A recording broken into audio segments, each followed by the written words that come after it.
اہم خبروں، رپورٹس اور ان پہ تبصروں کا سلسلہ سویڈن کی ڈائری آپ کی خدمت میں پیش ہے۔ یہ نہ صرف سویڈن میں رہنے والوں کے لیے بلکہ دنیا کے دیگر ممالک میں مقیم لوگ جو ہیں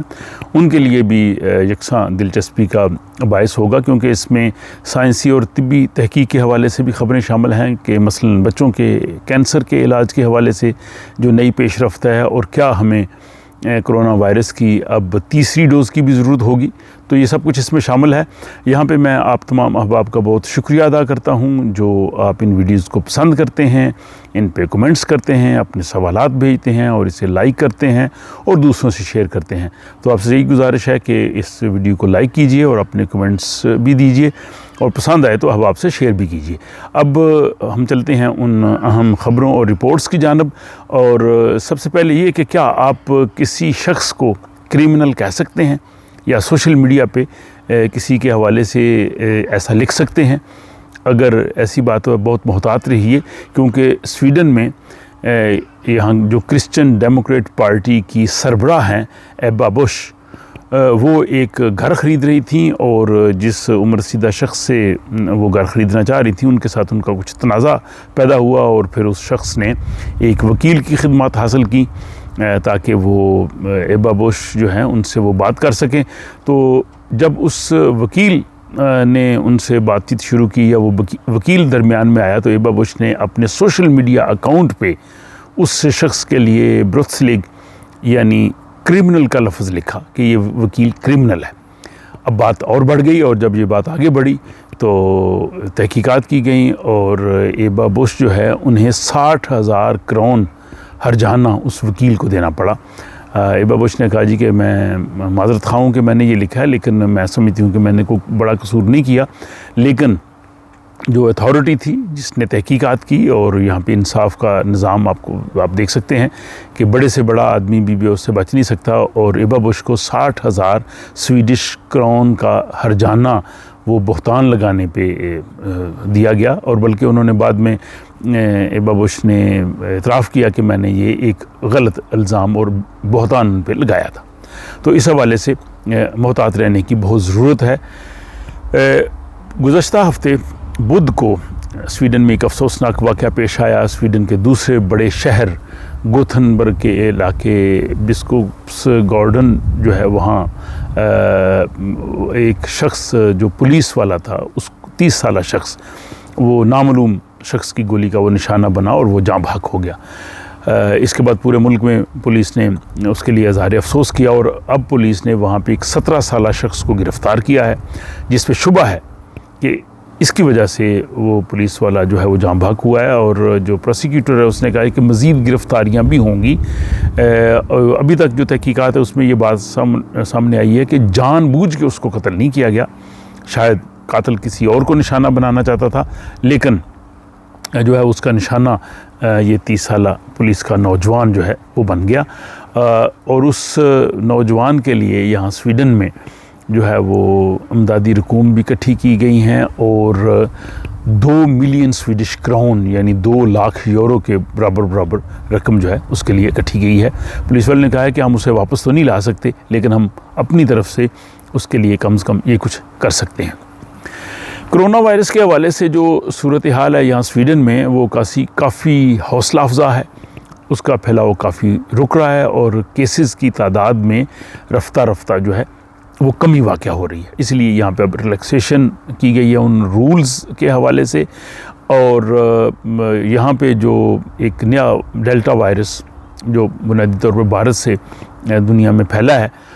اس کے 743 کیسز جو ہیں ابھی تک سامنے آئے ہیں، لیکن سویڈش جو اتھارٹی ہے اس کا یہ کہنا ہے کہ جو یہ ٹرینڈ نیچے کی طرف جا رہا ہے، تو اس لیے کافی حوصلہ افزا ہے، لیکن دنیا کے بعض ممالک میں یہ ٹرینڈ آگے کی طرف جا رہا ہے۔ اور کرونا وائرس کی ویکسین کے حوالے سے یہ بھی پوری دنیا میں اس کی 2 ڈوزز لگائی جا رہی ہیں، لیکن برطانیہ جو ہے وہ تیسری ڈوز سپٹمبر سے اپنے ان شہریوں کو دے گا جن کی عمر 70 سال سے زیادہ ہے، یا وہ لوگ جو کسی رسک گروپ میں ہیں، تو ان کا خیال ہے کہ ان میں جو ہے وہ بوسٹر ڈوز دینے کی ضرورت ہے، تاکہ ان کی جو امیونٹی ہے بنی ہے وہ آگے بھی چلتی رہے، زیادہ عرصہ رہے۔ اور یہاں سویڈن میں بھی جو یہاں پہ صحت عامہ کا ادارہ ہے فولک ہیلسومینڈیہیتن، ان کا بھی خیال ہے کہ جو ہمارے ہاں بھی رسک گروپ کے لوگ ہوں گے ان کو شاید ہمیں 3rd ڈوز دینا پڑے گی، اور یہ آنے والے وقت میں پتہ چلے گا کہ جو 2 ڈوزز ہیں یہ کتنی دیر تک کمیونٹی رکھتی ہیں اور وائرس کا پھیلاؤ کس حد تک ہوتا ہے۔ ممکن ہے باقی پاپولیشن کو بھی 3rd ڈوز جو ہے وہ دینے کی ضرورت بن سکے۔ سویڈن اس وقت سیاسی بحران کا شکار ہے، اور اس وقت جو موجودہ وزیر اعظم ہے اسٹیفن لووین، ان پہ عدم اعتماد کیا گیا تھا، اور اس وقت وہ نگران وزیر اعظم کے طور پہ اپنے فرائض سر انجام دے رہے ہیں۔ اسپیکر قومی اسمبلی نے پہلے ماڈریٹ پارٹی کے اولف کرسٹرسن کو 3 دن کے لیے مہلت دی کہ وہ اپنی ایوان میں اکثریت ثابت کر دیں تو وہ وزیر اعظم ہوں گے، لیکن انہوں نے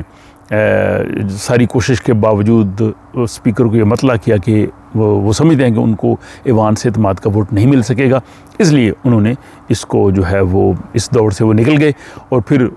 جو اسپیکر ہیں انہوں نے ظاہر دوسری بڑا گروہ جو ہے وہ سوشل ڈیموکریٹ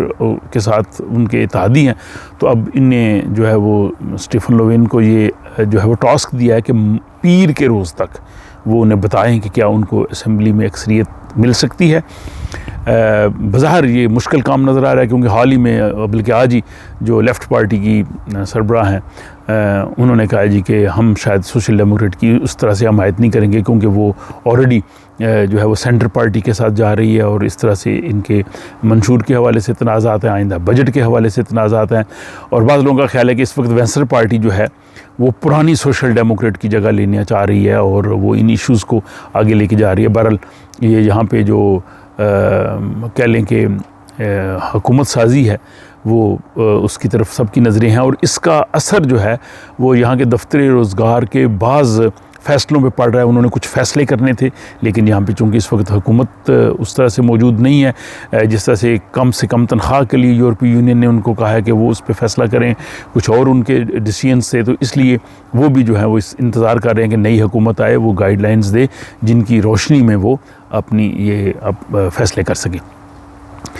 موسم کے حوالے سے اقوام متحدہ کی ایک جو رپورٹ ہے اس کا ڈرافٹ جو ہیں وہ منظر عام پہ آئے ہیں، وہ ان کا انکشاف ہوا ہے کہ سویڈن میں بھی غیر متوقع موسم جو ہے اس کا خدشہ ہے، اور پہلے ہی یہاں پہ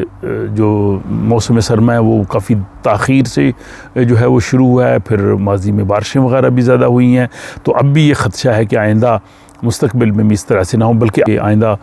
وقت میں جو ہے انسانیت کو جو بہت بڑا چیلنج جو درپیش ہوگا اپنی بقا کا، وہ ماحولیات ہے، اور ماحولیات سے اگر ہم بچ گئے تو انسانی نسل جو ہے وہ اس کو رائرز پہ چلتی رہے گی۔ اس کے بعد یہ خبر کہ سویڈن میں جو ایک بہت بڑا اس کی چین ہے ڈپارٹمنٹل سٹورز ہیں، کوپ فورم آپ جانتے ہیں،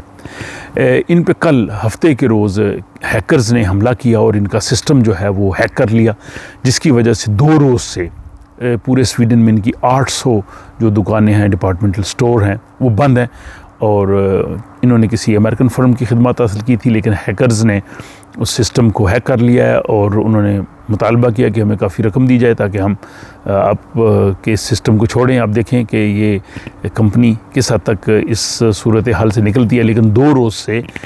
کوپ فورم اور کوپ کی جو دکانیں ہیں سویڈن میں 800 کے قریب وہ بالکل بند ہیں۔ اب آخری خبر بچوں کے کینسر کے علاج کے حوالے سے ایک بہت ہی اہم پیش رفت ہوئی ہے، اور سائنسدانوں نے، جس میں سویڈن کی 2 یونیورسٹیوں کے سائنسدان بھی شامل ہیں اور بعض یورپی سائنسدان بھی ہیں، انہوں نے بچوں کے کینسر کے حوالے سے جو ان کی جینز ہوتی ہیں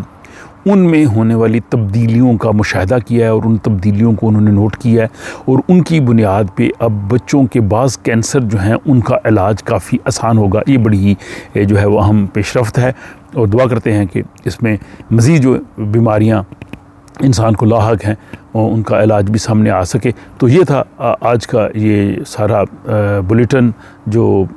سویڈن کی ڈائری کی صورت میں آپ کے سامنے پیش آیا۔